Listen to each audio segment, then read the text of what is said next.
This is the Lone Crater YouTube. We hope this video helps.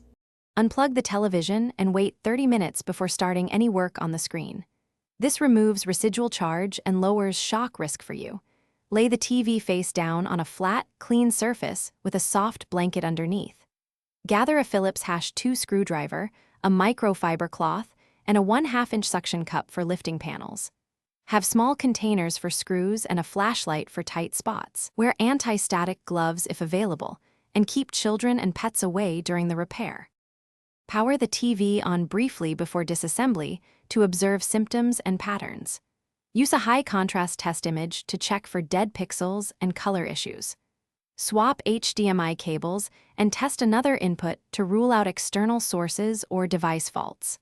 Look and listen for backlight flicker or buzzing that indicates a power or inverter problem. Inspect the power board visually through vents for bulging or leaking capacitors that require board replacement or professional. Remove the back cover carefully using your Phillips #2 screwdriver and label each screw location.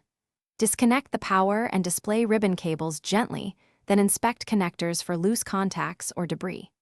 Reseat any loose ribbon cables by lifting and pressing the locks, ensuring firm connection without bending pins.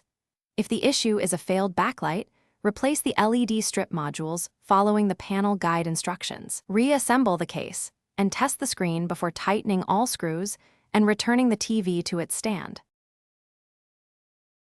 Thanks for watching. Consider subscribing if we helped you.